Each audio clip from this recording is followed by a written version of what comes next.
मैं बीएन मिश्रा आज फिर हाजिर हैं विद्या क्वेश्चन बैंक के मैथ का प्रिपरेशन कैसे करें में कोऑर्डिनेट ज्योमेट्री निर्देशांक ज्यामिति चल रहा था, जिसके लघु उत्तरीय का 4 क्वेश्चन तक कल बता दिया गया था।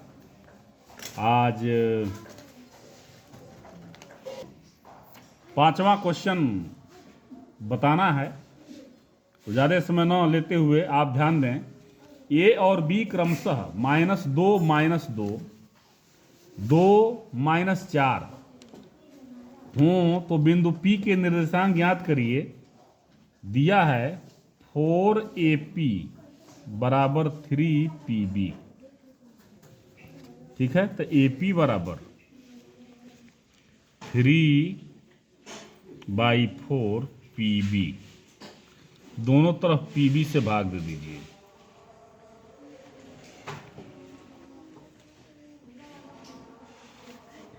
जब PB से भाग दे दिए तो PB कट गया, माने AP बाई BP या PB एक ही हुआ बराबर 3/4। मतलब ये हुआ कि देखिए ये A है, ये B है और यहाँ P है। AP 3 है और PB 4 है। इसका मतलब ये हुआ। तो M1 ये हो गया, M2 ये हो गया। A का कोऑर्डिनेट दिया हुआ है -2 -2, B का कोऑर्डिनेट 2 -4 दिया हुआ है। तो कह रहा है कि P का कोऑर्डिनेट बताएं, निर्देशांक क्या हो जाएगा, HK। ठीक है, अब HK बराबर क्या होगा, M1 x2 plus M2 x1 by M1 plus M2 M1 y2 plus M2 y1 by M1 plus M2। मान भरा जाए। अब मान भरिए और हल कर लिए, जो आ जाएगा वही इसका आंसर होगा। चलिए मान भी भर देते हैं। M1 3 x2 x1 y1 x2 y2 2 plus M2 x1 y1 -2, ये -2 by 3 plus 4 comma M1 y2 x1 y1 x2 y2 -4 plus M2 y1, ये M2 है, y1 x1 y1 -2 by M1 plus M2। 3 2 जा 6 -4 2 जा 8 3 4 7 3 4 जा -12 और ये -8 बाई 7। 6 में से 8 जा -2 बाई 7 और -20 बाई 7। ये हो गया आपका ये क्वेश्चन P का निर्देशांक। ठीक है। अच्छा, 6वां क्वेश्चन देखा जाए। कह रहा है दिखाइए कि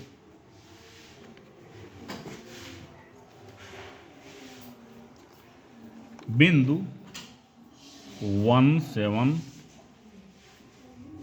4 2 -1 और -4 4 एक वर्ग के शीर्ष हैं A B C D। तो ये वर्ग कैसे होगा, बहुत सारे कंडीशन हैं। चारों भुजाएं बराबर हों और विकर्ण बराबर हों तो वह वर्ग होता है। ठीक है, यदि चारों भुजाएं बराबर हों और एक एंगल 90 अंश हो तो वर्ग होता है। ठीक है, सबसे आसान ये है, आप AB निकाल लीजिए। AB माने इसके बीच की दूरी x1 y1 x2 y2 से निकल जाएगा। फिर अब जितना जो भी आए आप BC निकालिए, x1 y1 x2 y2 निकल जाएगा। ओके, CD निकालिए x1 y1 x2 y2 AD निकालिए, CD भी निकलेगा ऐसे, AD x1y1 x2y2 या x1y1 x2y2 ये निकल जाएगा। जब चारों भुजाएं निकाल लिए वो बराबर ही आएगा। अब AC और BD यहां लिखेंगे विकर्ण, विकर्ण AC x1y1 x2y2 और BD x1y1 x2y2। अब AC निकल जाएगा और फिर विकर्ण BD, ये दोनों बराबर होगा। तो यहां लिखेंगे यदि किसी चतुर्भुज में चारों भुजाएं बराबर हों तथा दोनों विकर्ण बराबर हों तो वह वर्ग होता है। समझ में गया? अच्छा, अब लिखेंगे इसलिए 1 7 4 2 -1 -1 और -4 -4 एक वर्ग के शीर्ष हैं। बात समझ में गया? बस यही करना है। अगला क्वेश्चन देखा जाए,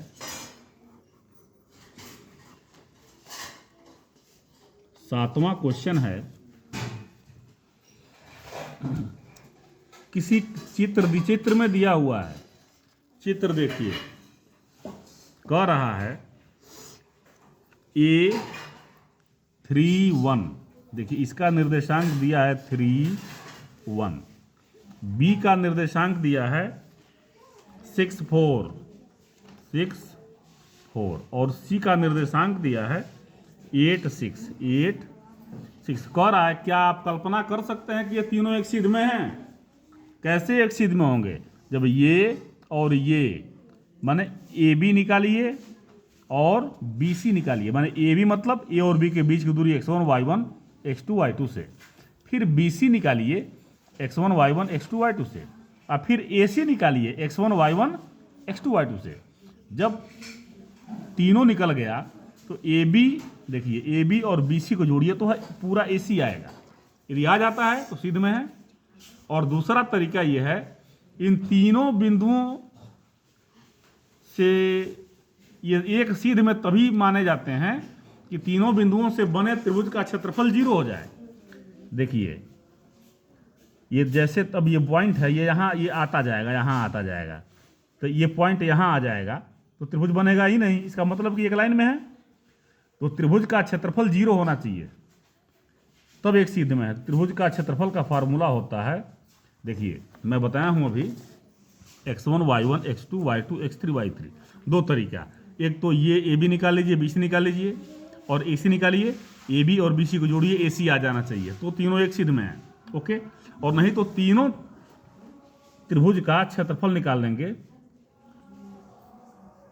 x1 y2 - y3 plus x2 y3 - y1 plus x3 y1 - y2।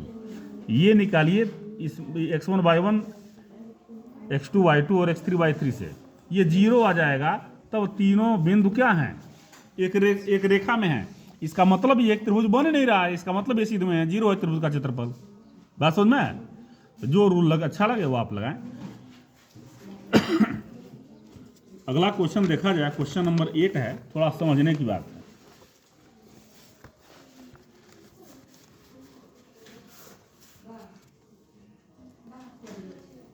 चित्र, यहां भी चित्र दिखा रहा है, आयताकार मैदान ABCD, आयताकार मैदान ABCD,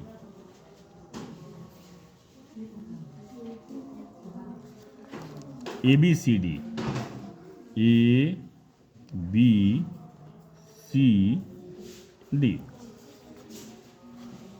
खेल कूद क्रियाकलाप आयोजित करने के लिए चूने से परस्पर 1 मीटर की दूरी पर पंक्तियां बनाई गई हैं। यह 1 2 3 4 5 6 7 8 9, ये 10 हो गया।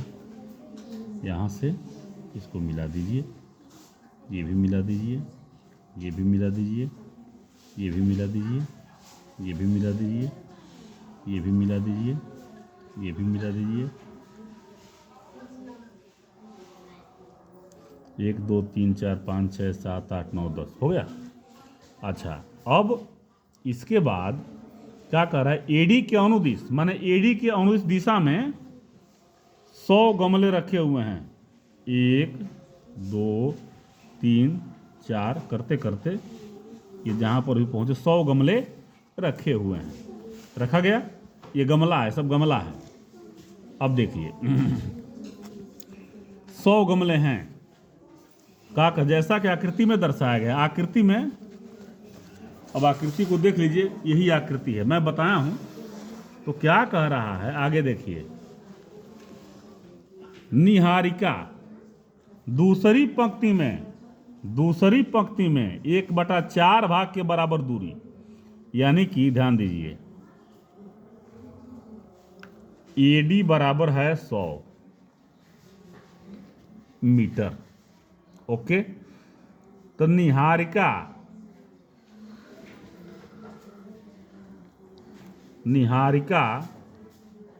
के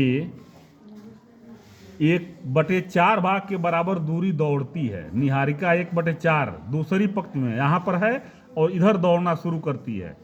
तो कितना दूरी चलेगी, निहारिका के दौड़ने में चली दूरी कितना दौड़ती है, 1/4 एडी का, यानी कि 100 का 1/4, यानी कि 25 से कम है 25।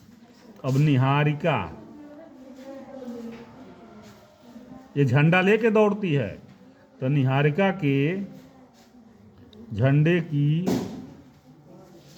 स्थिति देखिए, ये दूसरी पंक्ति में, तो 2 तो एक्स अक्ष, ये एक्स अक्ष हो गया, और ये वाई अक्ष हो गया। तो ये इस पर 2 चल रही है और इस पर 25 चल रही है, तो कहीं जहाँ 25 आएगा वहाँ ये आएगा, यानी कि एक्स वाई, यानी कि 2 और 25। अच्छा, निहारिका हो गई ना। अब यहाँ आइए, और ये जाती है और वहाँ एक झंडा गाड़ देती है। मान लीजिए यही है 2 25, यहाँ झंडा गाड़ दिया इसने।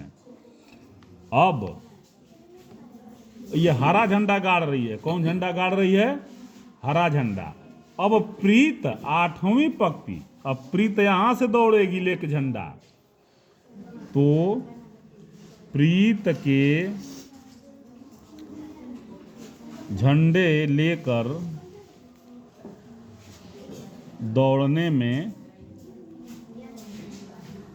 चली दूरी, ये एडी का 1/5 भाग दौड़ती है, यानी कि 100 गुणे 1/5, 5 20 100, 20 से कम है 20।